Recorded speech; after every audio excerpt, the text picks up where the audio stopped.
আজকে সর্বশেষ বাংলা সংবাদে আপনাকে স্বাগত। শুরুতেই সংবাদ শিরোনাম। 1000 টাকার নোট বাতিল প্রসঙ্গে যা বললেন অর্থ উপদেষ্টা। ছাত্র জনতার ওপর কারা গুলি চালিয়েছে তা জানালেন এসআই। আরাফাতকে ধরিয়ে দিতে 50,000 টাকা পুরস্কারের ঘোষণা। দিল্লিতে যে পরিচয় সেফ হাউসে রাখা হয়েছে হাসিনা রেহানাকে। চিঠি দিয়ে ডক্টর ইউনূসকে যে বার্তা দিলেন জাতিসংঘের মহাসচিব। শেখ হাসিনার পতন, সেনাবাহিনীর সেই বৈঠক থেকে পরিস্থিতি বদলে যায় যেভাবে। একদিনের ব্যবধানে সোনার সর্বোচ্চ যে দাম। বিস্তারিত প্রতিবেদনে যাওয়ার আগে অনুরোধ করব চ্যানেলটি সাবস্ক্রাইব করুন এবং আপনি কোন জেলা থেকে আমাদের এই ভিডিওটি দেখছেন তা কমেন্ট করে জানিয়ে দিতে ভুলবেন না। 1000 টাকার নোট বাতিল প্রসঙ্গে যা বললেন অর্থ উপদেষ্টা। 1000 টাকার নোট বাতিল প্রসঙ্গে কথা বলেছেন অর্থ ও বাণিজ্য উপদেষ্টা ডক্টর সালেহউদ্দিন আহমেদ। তিনি বলেছেন, 1000 টাকার নোট বাতিল নিয়ে কিছু বলা উচিত নয়।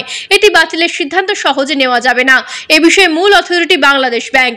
মঙ্গলবার সকাল 10:30টায় সবিচালয়ে বাংলাদেশে নিযুক্ত চীনা ওয়ান ওয়েন ও কানাডার রাষ্ট্রদূত লিলি নিকলসের সঙ্গে সৌজন্য সাক্ষাৎ শেষে সাংবাদিকদের এসব কথা বলেন অর্থ উপদেষ্টা ডক্টর সালেহউদ্দিন আহমেদ। বলেন, চীন ও কানাডা আর্থিক সহ সব রকমের সহযোগিতা অব্যাহত রাখবে। আরো বেশি কিছু করা যায় কিনা তাদের বলা হয়েছে, তারা করবে বলে আশ্বাস দিয়েছেন। আগে অনেক সমস্যা ছিল, অপচয় হয়েছে, এখন হবে না তা আশ্বস্ত করেছি। যে কোনো অর্থ সুষ্ঠু ও সময় মতো যেন ব্যবহার হয় তা নিশ্চিত করা হবে। তিনি বলেন, ঋণের বোঝা দুঃখজনক ব্যাপার, চ্যালেঞ্জ আছে, তা নিয়ে কাজ করা হবে। আগের সরকারে নেওয়া ঋণের বোঝা বড় চাপ, এটা দুঃখজনক। কি করা যায় ভাবা হচ্ছে, কাজ করা হচ্ছে। অর্থ উপদেষ্টা বলেন, বিদেশি ঋণ শোধের বিষয়ে আরো বেশি সময় যেন দেন সে বিষয়ে কথা বলা হচ্ছে। এছাড়া চীনের কাছে বাংলাদেশের $4 বিলিয়ন ঋণ আছে, এখন আরো $7 বিলিয়ন প্রতিশ্রুতি আছে। চীনা ঋণ নিয়ে দুই পক্ষকে বসে ঠিক করতে হবে কিভাবে কি হবে। পারস্পরিক স্বার্থ অক্ষুণ্ণ রেখেই যা হবার হবে। প্রিয় ভালোবাসার দর্শক, শেখ হাসিনা হিটলার নাকি উন্নয়নের রূপকার? আপনার মূল্যবান মতামত কমেন্ট করে জানিয়ে দিন। এদিকে আরেকটি আলোচিত নিউজ হচ্ছে, ছাত্র জনতার ওপর কারা গুলি চালিয়েছে যা জানালেন এসআই। ছাত্র জনতার ওপর কারা গুলি চালিয়েছে জানালেন এক পুলিশ কর্মকর্তা। মঙ্গলবার বিকেলে নিজের ফেসবুক ওয়ালে নিয়ে পোস্ট দেন রংপুর মেট্রোপলিটন পুলিশের এসআই মজুন। সেই পোস্ট নিয়েই শুরু হয় তোলপাড়। ফেসবুক পোস্টে তিনি দাবি করেন, গত 19শে জুলাই রংপুর রেঞ্জের ডিআইজি, বিভাগীয় কমিশনার, ডিসি ও এসপি নিজেরাই রাইট কার্ড দিয়ে ছাত্র জনতার ওপর গুলি চালান। অথচ এখন পর্যন্ত দায়ের করা 5 মামলার কোনোটিতেই তাদের নাম আসেনি। এতে ক্ষোভ প্রকাশ করেন এসআই মজনু। এসআই মজনুর ফেসবুক আইডি নামে মিসির আলী। সেই আইডি থেকে তিনি সাংবাদিক ও আইনজীবীদের উদ্দেশ্য করে লেখেন, প্রতিদিন আদালতে যা মামলা হচ্ছে তার ঘটনাস্থল সিটি বাজারের সামনে, যেখানে রেঞ্জ ডিআইজি, জেলা পুলিশ সুপার, বিভাগীয় কমিশনার, ডিসি রংপুরের নেতৃত্ব জেলা পুলিশের রায় টিম গুলি চালায়। অথচ যারা ঘটনাস্থলে ছিল না তাদের বিরুদ্ধে মামলা হচ্ছে। এসআই মজনু আরো যা দাবি করেন, এত ফুটেজ আর মিডিয়া কভারেজ থাকার সত্ত্বেও যা করা হচ্ছে তা উদ্দেশ্য প্রণোদিত। বৈষম্য বিরোধী মনোভাবাপন্ন অধ্যস্তনদের বিরুদ্ধে মামলা হওয়ার বিষয়টি মানসিকভাবে প্রকাশ ও প্রচার করার অনুরোধ জানান তিনি। এই পোস্টে আরও লেখা হয়, ঈশ্বর ক্ষমতাশালী, এসপি, ডিআইজি, জেলা প্রশাসক, বিভাগীয় কমিশনার এরাও প্রভাবশালী ও প্রতাপশালী। এ কারণে ঘটনাস্থলে উপস্থিত থেকে গুলি করেও মামলা থেকে অব্যাহতি পান তারা। রংপুর জেলা ও মহানগর পুলিশের মিডিয়া সেলেও পোস্টটি শেয়ার করেন এসআই মজনু। প্রিয় ভালোবাসার দর্শক, আপনি কোন দলের সমর্থক? আপনার মূল্যবান মতামত কমেন্ট করে জানিয়ে দিন। অন্যদিকে আরেকটি গুরুত্বপূর্ণ নিউজ হচ্ছে, আরাফাতকে ধরিয়ে দিতে 50,000 টাকা পুরস্কারের ঘোষণা। সাবেক তথ্য ও সম্প্রচার প্রতিমন্ত্রী মোহাম্মদ আলী আরাফাতকে ধরিয়ে দিতে পারলে 50,000 টাকা পুরস্কারের ঘোষণা দিয়েছেন জনতার অধিকার পার্টির চেয়ারম্যান তারিকুল ইসলাম ভূঁইয়া। বুধবার এক সংবাদ সম্মেলনে তিনি এই ঘোষণা দেন। তিনি বলেন, আমি স্বতন্ত্রভাবে নির্বাচন করেছি কারণ আমি দেশের মানুষকে দেখাতে চেয়েছিলাম আওয়ামী লীগ এক কেন্দ্রিক নির্বাচন করে, তারা সুষ্ঠু নির্বাচন করবে না। আমি ভোটের দিন সকালে ভোট বর্জন করেছিলাম কারণ আমার উপর হামলা করা হয়েছিল। আমি তাৎক্ষণিক গণমাধ্যমের সামনে আমার ভোট প্রত্যাহার করার ঘোষণা দিই। আরাফাতকে উদ্দেশ্য করে তিনি বলেন, তাকে আমার কাছে রোহিঙ্গা মনে হয়। তার আচার আচরণ চলাফেরা একেবারে গুন্ডা স্টাইল। তার মতো একটা বেয়াদবকে মন্ত্রী বানানো হয়েছে, তাও আবার তথ্য প্রতিমন্ত্রী। জনতার অধিকার পার্টির চেয়ারম্যান বলেন, নির্বাচন করতে আমার যে খরচ হয়েছে এই ক্ষতিপূরণের জন্য আরাফাত এবং প্রধান নির্বাচন কমিশনের বিরুদ্ধে 72 ঘন্টার মধ্যে আইনগত ব্যবস্থা নেব। আরাফাতকে যে ধরিয়ে দিতে পারবে, আইন শৃঙ্খলা বাহিনীর হাতে তুলে দিতে পারবে, আমি তাকে 50,000 টাকা পুরস্কার দেব এবং তার সঙ্গে তার পরিবারকে 7 দিনের জন্য কক্সবাজারের ট্যুর ফ্রি করে দেব। প্রিয় ভালোবাসার দর্শক, আপনি কোন দলকে ক্ষমতায় দেখতে চান? আপনার মূল্যবান মতামত কমেন্ট করে জানিয়ে দিন। এদিকে আরেকটি আলোচিত খবর হচ্ছে দিল্লিতে যে পরিচয় সেফ হাউসে রাখা হয়েছে হাসিনা রেহানাকে। সাবেক প্রধানমন্ত্রী শেখ হাসিনা ক্ষমতা ছেড়ে গত 5ই আগস্ট পালিয়ে যান ভারতে।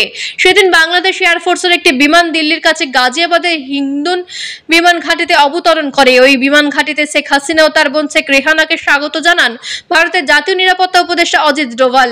তার পরদিন ভারতের পররাষ্ট্রমন্ত্রী এস জয়শঙ্কর দেশের পার্লামেন্টে জানান ভারত সরকারের কাছে শেখ হাসিনা সাময়িকভাবে দেশে আসার অনুমোদন চেয়েছিলেন এবং তা মঞ্জুর হওয়ার পরই তিনি ভারতের মাটিতে পা রেখেছেন।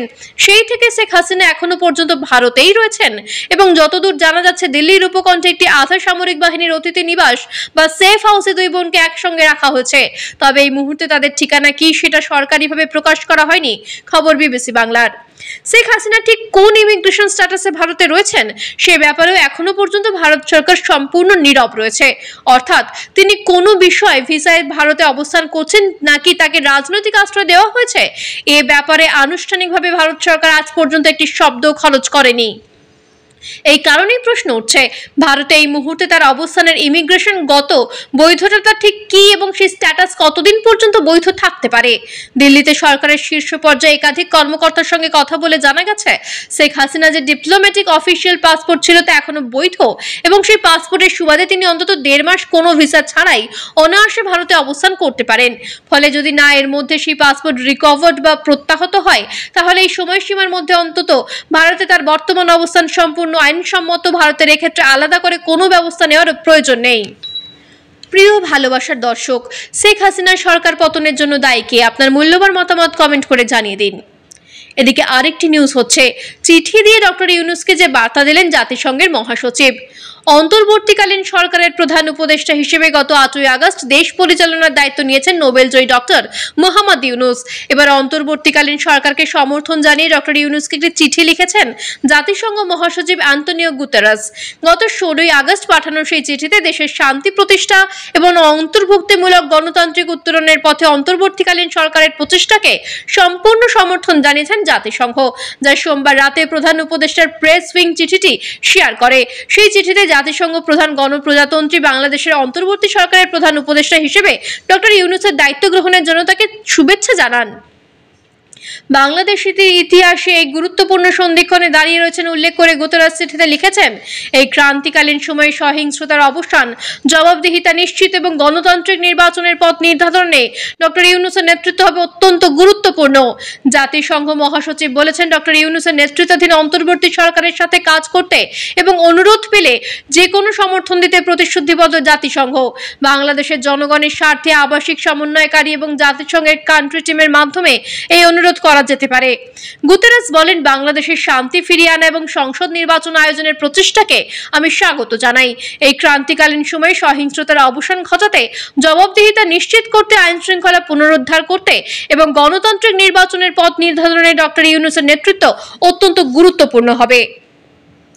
অন্যদিকে আরেকটি খবর হচ্ছে শেখ হাসিনার পতন, সেনাবাহিনীর সেই বৈঠক থেকে পরিস্থিতি বদলে যায় যেভাবে। কোটা সংস্কারের দাবিতে আন্দোলন নিয়ন্ত্রণে আনতে দেশব্যাপী সেনাবাহিনী নিয়োগ করার পর আন্দোলনের পরিস্থিতি মূল্যায়ন ও ফিডব্যাক নিয়ে গত 3রা আগস্ট সেনাপ্রধান জেনারেল ওয়াকারুজ্জামান সেনা সদরে বিভিন্ন স্তরের সামরিক কর্মকর্তাদের সঙ্গে মত বিনিময় করেন।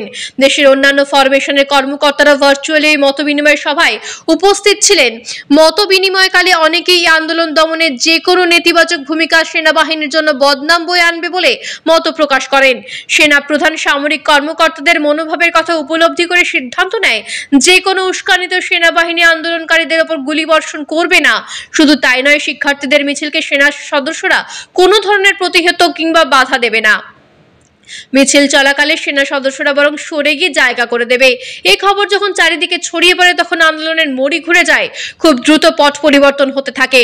ওই দিনই বৈঠকে সেনাপ্রধান জেনারেল ওয়াকারুজ্জামান প্রায় আধ ঘন্টার একটি উদ্বোধনী বক্তব্য দেন, যেখানে তিনি ব্যাখ্যা করেন কেন সেনাবাহিনীকে সরকারের নির্দেশনা অনুযায়ী সিভিল প্রশাসনের সহায়তা নিয়োগ করা হয়েছে।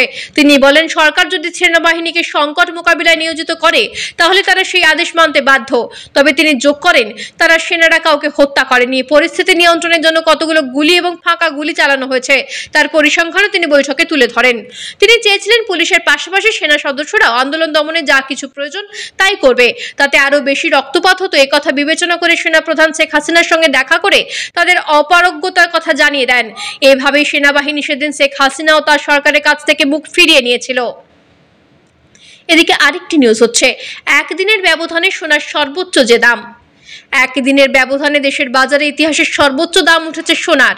সব থেকে ভালো মানের বা 22 ক্যারেটের 1 ভরি সোনার দাম 1517 টাকা বাড়িয়ে নতুন মূল্য নির্ধারণ করা হয়েছে 1,24,501 টাকা। বুধবার থেকে নতুন দাম কার্যকর করা হবে। এর আগে মঙ্গলবার সন্ধ্যায় বাংলাদেশ জুয়েলার্স অ্যাসোসিয়েশনের standing committee on pricing monitoring chairman Masidur রহমানের স্বাক্ষর করা বিজ্ঞপ্তিতে এ তথ্য জানানো হয়েছে। এতে বলা হয়, স্থানীয় বাজারে তেজাবি সোনার দাম বাড়ার পরিপ্রেক্ষিতে এ দাম বাড়ানো হয়েছে। বুধবার থেকে নতুন দাম কার্যকর করা হবে। এর আগে 18 আগস্ট দেশের বাজারে সোনার দাম ভরিতে 2,904 টাকা বাড়িয়ে 1,22,995 টাকা করা হয়েছিল।